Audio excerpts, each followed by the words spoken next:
Welcome back to the Learning Clinic on CKOU 96.7 FM. I'm your host Bob Kerwin, and we are going to wrap up in the next 5 minutes or so this interview with Paul Stopciatti from Ward 9, running for council in Ward 9. Paul, we've addressed some, I think, some fascinating concepts here, and I think I can guarantee, as much as there's going to be an election in October, that we're going to have you back in at least 1 or 2 or 3 more times before the election, because I like the idea that what we're doing here is really exploring some issues and ideas, and whether they're part of your platform or there's something that everybody should be thinking about and considering, they're worth talking about.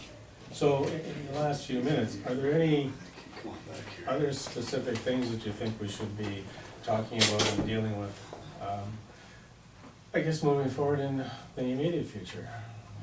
Well, I think, it's very, very important to, we have to be accountable. This new council that takes place in October, we have to be accountable to the public. And I think it's very, very important that we follow through in what we say. I think we have to be honest. It is going to be a tough 4 years. We had Rick Bartolucci here as our MP for a number of years. They were the party of the day. Now we have the Liberals in power. We have NDP in power here in our area. Are we going to get the same value for our dollar? Who knows? Well, we hope we will. That the party of the day, whoever has their member, it's always beneficial.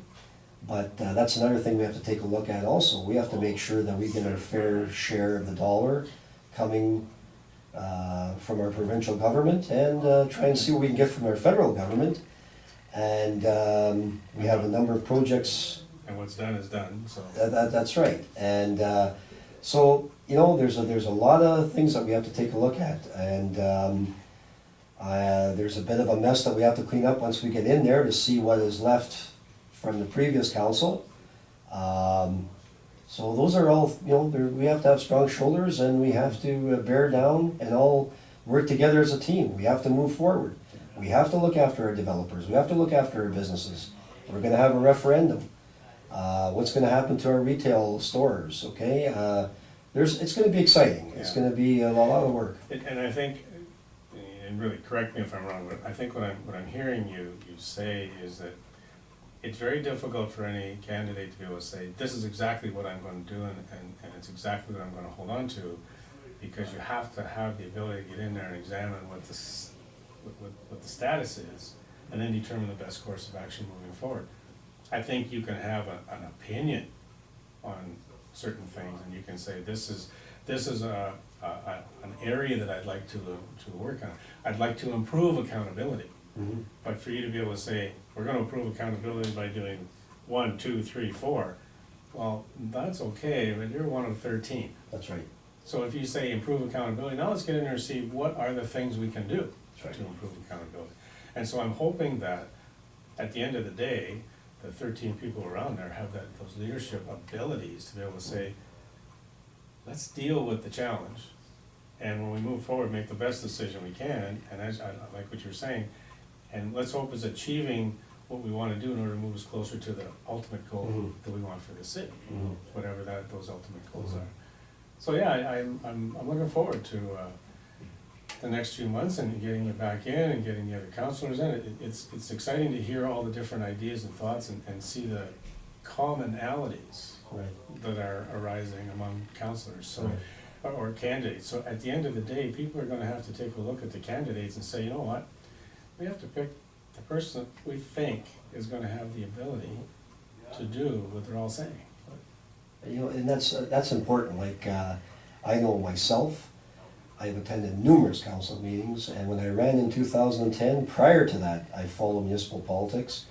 It's something I had dear in my heart while in my volunteer days.